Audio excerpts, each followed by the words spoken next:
So, hello students, welcome to Aap Ayurveda classes. Now we are starting a new subject which is शारीर क्रिया. शारीर क्रिया हम NCISM का जो syllabus है हमारे पास प्लस जो एआईपीजीटी में इम्पोर्टेंट पॉइंट्स हैं हम दोनों को ध्यान में रख के हमने जो भी हमारा मटेरियल बनाया है जो भी कंटेंट बनाया है दोनों को ध्यान में रख के ही बनाया है. मैं आपको बताते जाऊंगा कि कहाँ कहाँ पर MCQ point of view important topics है और कहाँ कहाँ पर आपको शॉर्ट आंसर क्वेश्चन या फिर एलएक्यू जिसको हम लॉन्ग आंसर क्वेश्चन बोलते हैं वो इम्पोर्टेंट पॉइंट्स हैं. तो सबसे पहले ये जो स्लाइड मैंने ब्लैंक रखी है यहाँ पर जस्ट मैं आपको एक शॉर्ट में एक क्विक समरी दे दूंगा कि हम क्या क्या पढ़ने वाले हैं. सबसे पहले जो आपके सिलेबस में जो एनसीआईएसएम का सिलेबस आपको प्रोवाइड किया गया है इसमें शारीर के बारे में बताया गया है कि शारीर की डेफिनेशन क्या होती है. उसके बाद इसके पर्याय क्या क्या होते हैं. तो मैं जस्ट यहाँ पर शॉर्ट में लिख देता हूँ. शारीर के बारे में हमें पढ़ना है, इसकी डेफिनेशन, इसके पर्याय. इसके बाद जो हम त्रिदोष और त्रिगुण का संबंध पढ़ने वाले हैं वो भी एक इम्पोर्टेंट पॉइंट है. ये भी हम अपने इस लेक्चर सीरीज में कवर करने वाले हैं.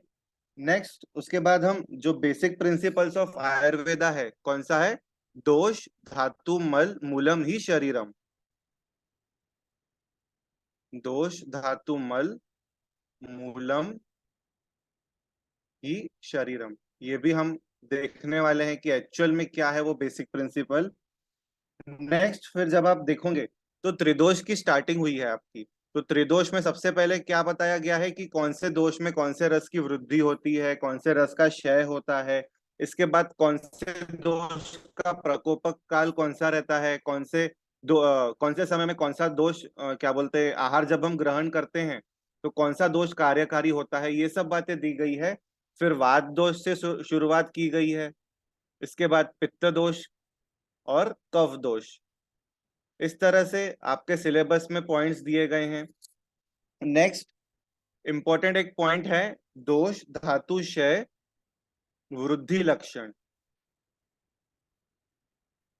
ये भी एक इंपॉर्टेंट पॉइंट है जो हम इसमें कवर करने वाले हैं.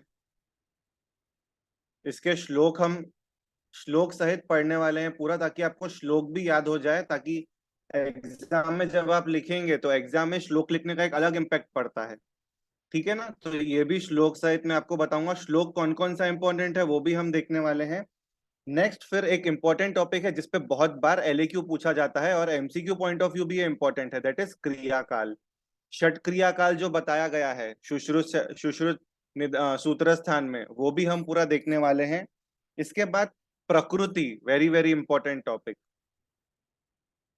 प्रकृति में हमारी शारीर प्रकृति हो गई, मानस प्रकृति हो गई. प्रकृति का हम क्लासिफिकेशन देखने वाले हैं. सुश्रुत ने कैसा बताया है, वाग्भट ने कैसा बताया है, हर एक प्रकृति का कौन सा लक्षण आया है, ये सब पॉइंट्स हम इसमें कवर करेंगे. इसके बाद एक लास्ट एक दो टॉपिक्स हैं हमारे आहार के बारे में. आहार के बारे में हम क्या क्या देखने वाले हैं, इसका इंपॉर्टेंस क्या है, अग्नि का इंपॉर्टेंस क्या है. इसके बाद जो हम क्या बोलते हैं इसको, आहार विधि विशेषायतन पढ़ते हैं वो देखने वाले हैं. अष्टविध आहार विधि विशेषायतन और आहार विधि विधान. शरीर परिणाम कर भाव, ये भी हम पूरे 6 के 6 देखने वाले हैं. इसके बाद अवस्था पाक जिसपे बहुत बार एमसीक्यूज या शॉर्ट आंसर क्वेश्चन हमेशा रहता है.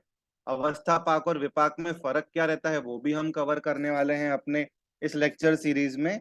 एंड लास्ट के एक दो टॉपिक्स हैं जिसमें आ गया कि कोष्ठ, कोष्ठ का क्लासिफिकेशन क्या है, उसमें दोष प्रकोप क्या है, ये सब हम देखने वाले हैं.